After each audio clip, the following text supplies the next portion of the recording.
A couple of months ago, we set out across the internet to try and find the best WWE matches ever using CageMatch.net's official user ratings, which are the closest thing we have to a true democratic opinion. That video, the 10 best WWE matches ever according to the internet, was a lot of fun, and it's on the channel so you can check it out yourselves. Now, using the same metric, CageMatch's ratings, which come from users by the way, not critics, we're going to do a dumpster dive on the other end of the list. I'm Andy from What Culture Wrestling, and here are the 10 worst WWE matches ever according to the internet. Number 10, John Cena vs. Michael Cole, WWE Raw, the 4th of June 2012, 0.5 out of 10. Ostensibly a grim bullying match disguised as comedy, this was the ritual humiliation of an announcer who had no business getting in the ring by one of the most successful and dominant wrestlers of all time,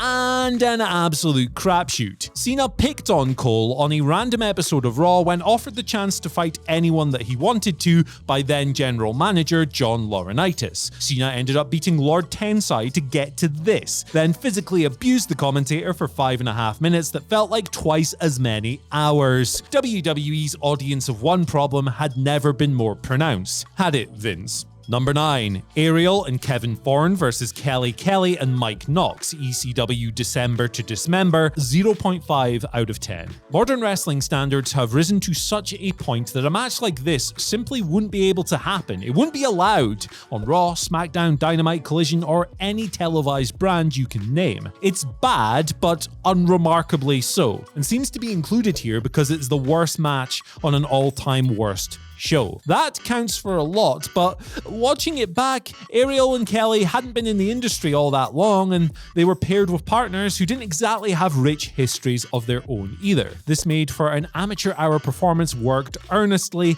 with almost no redeeming features. Number 8, Goldberg vs. The Undertaker, Super Showdown 2019, 0.49 out of 10. If you were waiting for the Saudi Arabia section of this video to start, well, here it is. Because while those shows have definitely turned it around in the ring in recent years, those old events had a bunch of stinkers on them. A totally terrible encounter, Undertaker vs. Goldberg, was also straight up dangerous. Never before had either man's mortality been as apparent as it was when they were literally dropping each other on their heads in worrying, accidental fashion. Goldberg was busted open accidentally as well. Both men were clearly gassed, and after this awful botch fest, Taker's furious face told a better story than anything that happened in the match. This awful idea was then compounded when footage of Goldberg appearing to collapse after the bell emerged, raising a whole new level of worry. And that's what separates it from something like Shawn Michaels and Triple H versus Kane and The Undertaker, which was just kind of funny, really.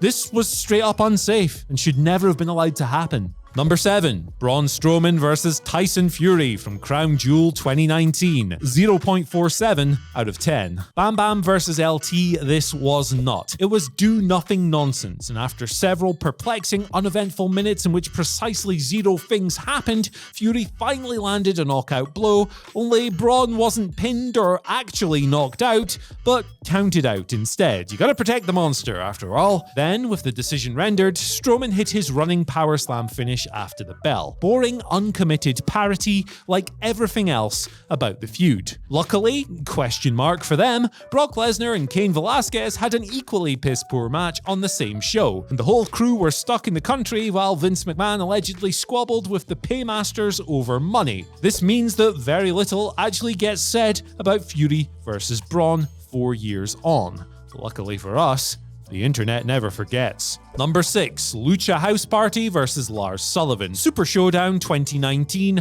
0.46 out of 10. A complete mess of a handicap match, this was downvoted on Cage Match almost definitely because of how nonsensical it was. Not that this was a mat classic, but even if Gran Metalik, Kalisto and Lince Dorado had had the night of their lives and Lars Sullivan had had the best multi-man match, his best performance this side of TakeOver New Orleans, this was still going to fall apart. Set against a bored and confused crowd creating an eerie pin drop silence in Saudi Arabia, WrestleMania, the Lucha House Party were dominated individually and as a group before cheating to gain an advantage, losing via disqualification, and having their attempt to run away thwarted by the new monster. Number 5. Alexa Bliss vs Bayley, Extreme Rules 2017, 0.45 out of 10. This is the opinion of the cage match inmates, so here it is. A very, very bad match, but in my opinion, not even close to something like Goldberg vs Undertaker. It's rubbish, don't get me wrong, you should never watch this, and poor Bayley, this was just a disaster of a feud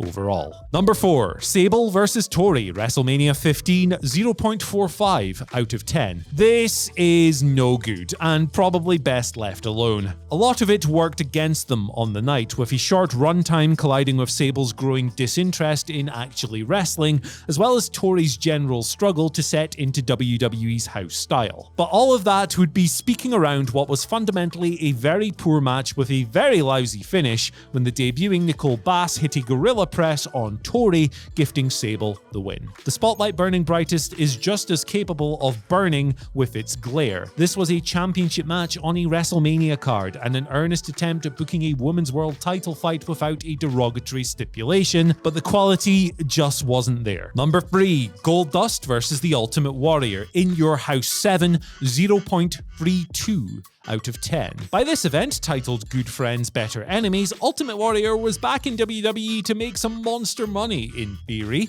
ideally with pay-per-view buys rather than unsold failed comic books that were surely stacking up in Vince McMahon's garage. Admittedly, the pre-match injury to Intercontinental Champion Goldust wasn't Warrior's fault, but at the same time, he was more than happy to go along with this damning waste of time masquerading as a wrestling match. They stalled.